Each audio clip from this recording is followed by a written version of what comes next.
Okay, welcome back to Demon of the Week. Now, I was asked to speak about Cain or Cain, which is the English, and I'm not entirely sure if that was in reference to Cain or Tubal Cain. So, what I'm doing is I'll do Cain or Cain this week, and I'll do Tubal Cain next week. All right, but let's get into it.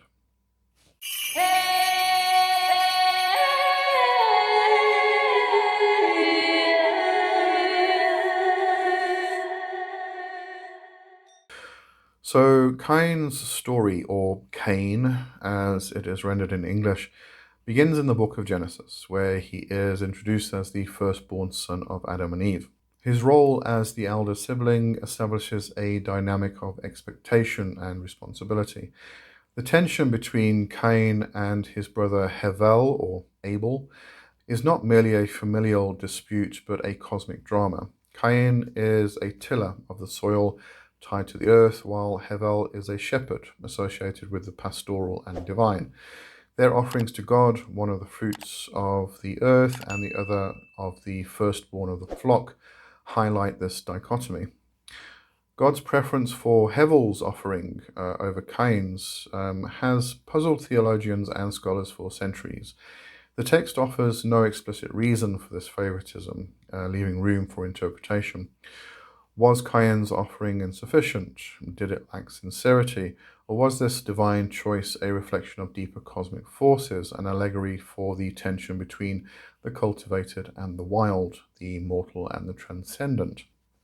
This moment of rejection sets the stage for Cain's descent into jealousy, rage, and ultimately fratricide. After murdering his brother, Cain is confronted by God and cursed to wander the earth. However, this curse is accompanied by a mark, a mysterious sign that protects him from vengeance. The mark of Cain has been interpreted in myriad ways, from the stigma of sin to a divine seal of protection. In esoteric traditions, it becomes a symbol of Cain's unique role as an outcast and a wanderer. The mark signifies duality. It is both a punishment and a shield, isolating Cain from a human community while safeguarding him from harm. This dual nature reflects a deeper truth about Cain's archetype. He is both the victim and the perpetrator, the cursed and the chosen. In the Gnostic tradition, such ambiguity is central to understanding the nature of existence, where creation and destruction, light and darkness are intertwined. In esoteric traditions, Cain is often reimagined as a figure of immense spiritual significance. For some, he is the archetypal rebel, a precursor to figures like Prometheus and Lucifer. His defiance of divine will and his exile resonate with those who see spiritual growth as a path of individuality and resistance against cosmic authority. In this context, Cain is not merely a murderer, but a seeker of forbidden knowledge, a wanderer who carves his own path. The Cain archetype also appears in Western occultism, particularly in traditions that explore the darker aspects of spirituality. In certain interpretations, Cain is associated with the left-hand path. Here, his act of fratricide is not seen as a literal murder, but as a symbolic breaking of bonds, a severance from the mundane to pursue a higher, albeit solitary calling. In modern Luciferianism and related paths, Cain is sometimes venerated as a patron of wanderers, outcasts, and those who walk the path of the forbidden. His mark is viewed as a sigil of empowerment, a reminder that even in exile there is strength and purpose. Some traditions link Cain to the craft of metalworking and the arts of transformation, drawing parallels between his narrative and that of Tubal Cain, a descendant mentioned in Genesis as a forger of implements of bronze and iron, which we will speak about next week. Cain's exile to the land of Nod, east of Edom, carries a profound symbolic weight. The term Nod is often interpreted as meaning wandering or unrest, reflecting Cain's perpetual state of alienation. Yet this exile is also an opportunity for creation.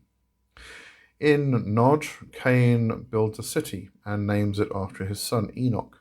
This act of creation amidst desolation mirrors the human condition, the ability to forge meaning and community even in the face of loss and exile. From an esoteric perspective, the land of Nod represents a liminal space, a realm of transformation. It is the wilderness where one confronts their shadow, a place of initiation and growth. For those who walk the path of Cain, Nod is not merely a place of punishment, but a crucible where the soul is tested and refined. Cain's story resonates deeply because it captures the complexity of the human condition. He embodies both the capacity for violence and the potential for creation. His jealousy and rage are universal emotions, yet his exile and subsequent acts of building and naming reveal a deeper, more nuanced aspect of his character. Cain is not a one-dimensional villain, but a reflection of the struggles inherent in human existence, the tension between acceptance and rejection, belonging and exile, destruction and creation. Cain's legacy is one of duality and transformation. He is a figure of both sin and redemption, destruction and creation. His story invites us to confront uncomfortable truths about ourselves and the world around us. What does it mean to be rejected, to wander, to create amidst desolation? Cain's narrative challenges us to see beyond the surface, to embrace complexity and contradiction. In esoteric and occult traditions, Cain stands as a reminder that the path of spiritual growth is often one of exile and struggle. It is a path that requires confronting one's shadow, embracing one's flaws, and forging meaning in the face of adversity. For those who resonate with his archetype, Cain is not a cautionary tale but a guide, a symbol of the human spirit's capacity to endure, transform, and create. Right, so that was Cain. As I said, next week we're going to talk about Tubal Cain because I'm not entirely sure regarding the person who asked to add this, whether they were talking about this one or the other one. So I decided to do both because they're both very interesting figures, actually. All right, so until then, have a good one, and thanks for watching, and I'll see you next week. Cheers for now. Bye-bye.